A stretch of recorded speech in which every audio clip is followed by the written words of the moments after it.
بت پرستی سے بھاگو۔ اور اس کے ساتھ ہم نے ایک اور حوالہ دیکھا تھا، خروج کی کتاب، پرانے عہد نامہ میں سے موسوی شریعت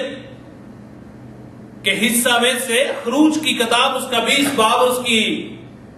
1 آیت سے لے کر 5 آیت تک، جہاں پہ لکھا ہوا تھا کہ تو ان کے آگے سجدہ نہ کرنا اور نہ ان کی عبادت کرنا، کیونکہ میں خداوند تیرا خدا غیور خدا ہوں۔ ہم نے ان 2 آیات کی روشنی کے اندر لفظ سجدہ جو ہے اس پر غور کیا تھا،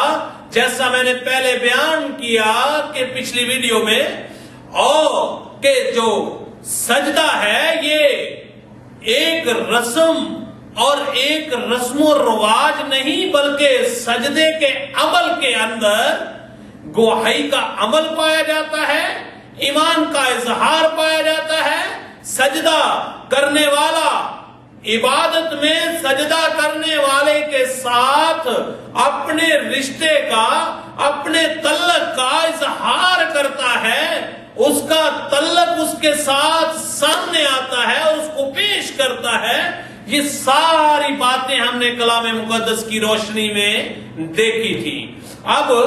آج کی بائبل سٹڈی میں ہم دیکھتے ہیں کہ سجدہ جو ہے یہ، جبکہ ہم نے پچھلی بائبل سٹڈی میں دیکھا تھا کہ سجدہ ایمان کا اظہار ہے،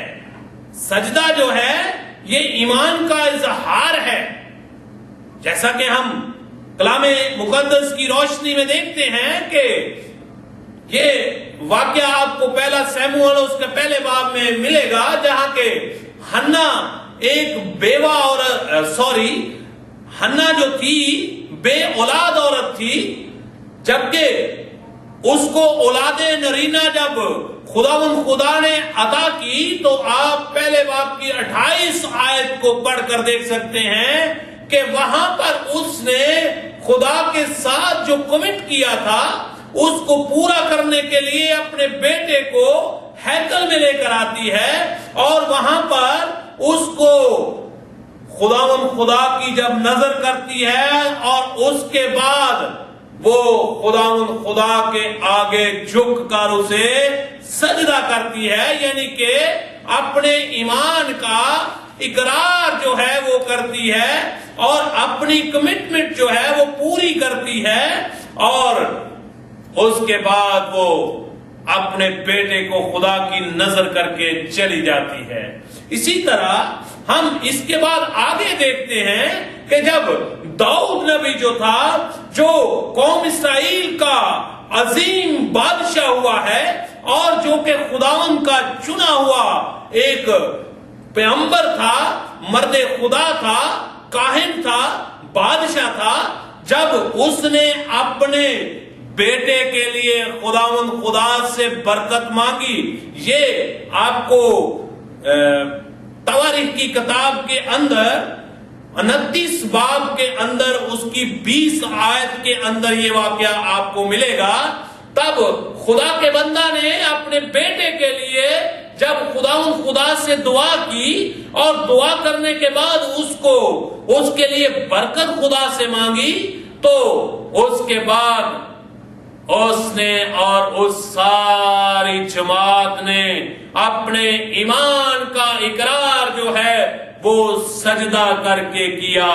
خدا کے آگے جھکے اور اس کو سجدہ کیا، کیونکہ میں پہلے بیان کر چکا ہوں کہ سجدہ جو ہے یہ ایمان کا اظہار ہے، یہ اپنے ایمان کا اس سجدہ کرنے والے کے سامنے اظہار کیا جاتا ہے۔ اسی طرح اگر ہم اس نشنا کی کتاب میں وہاں پر مطالعہ کریں تو یہاں پر خدا نے اپنے دوست کو یعنی کہ ابراہیم کو جب زمین بخشی، اس کو ساری جائیداد بخشی، تو وہاں پر ہم دیکھتے ہیں کہ یہ واقعہ آپ کو اس نشنا کی کتاب اس کا 20 باب اور اس کے 10 آیت کے اندر ملے گا. وہاں پہ لکھا ہوا ہے کہ جب ابراہیم کو خداوند نے زمین عطا کی اور اس کے بعد اس نے خدا کے آگے جھک کر سجدہ کیا اور اپنے ایمان کا اظہار کیا, اپنی محبت کا اظہار کیا. اب ہم آگے چل کر دیکھتے ہیں کہ سجدہ جو ہے یہ کس طرح کیا جاتا ہے. جیسا میں نے بیان کیا کہ سجدہ ایمان کے ساتھ اور ایمان کا اظہار ہے, اور جس کے آگے آپ جھک رہے ہیں اس کے آگے اپنے آپ کو پیش کرنا ہے کہ تو ہی سجدوں کے لائق ہے, تو ہی گواہی کے لائق ہے, کیونکہ تو میرا معبود ہے اور میں تیرا عابد ہوں. تو میرا محبوب ہے, میں تیرا عابد ہوں. تو میرا ہی خدا ہے جس نے مجھے پیدا کیا, جس نے مجھے آج تک سلامتی سے رکھا. اب سجدہ کیسے کیا جاتا ہے؟ سجدہ منہ کے بل گر کر سجدہ سرنگو ہوا جاتا ہے, جھک کر سجدہ کیا جاتا ہے, قدم پکڑ کر سجدہ کیا جاتا ہے,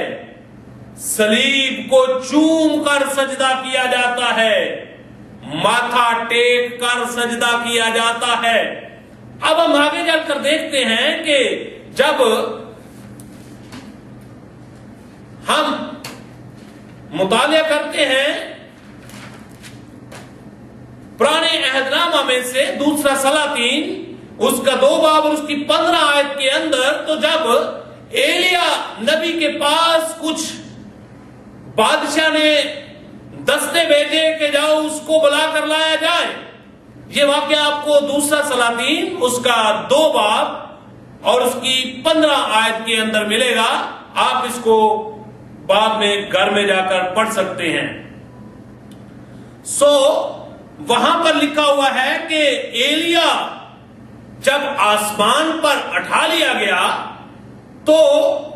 ایک بہت بڑی بھیڑ جو انبیاء زادوں کی تھی وہ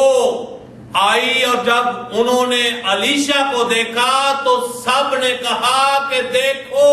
ایلیا کی روح جو ہے وہ اس کے اندر ہے, اس پر ٹھہری ہوئی ہے. وہ سارے انبیاء جو تھے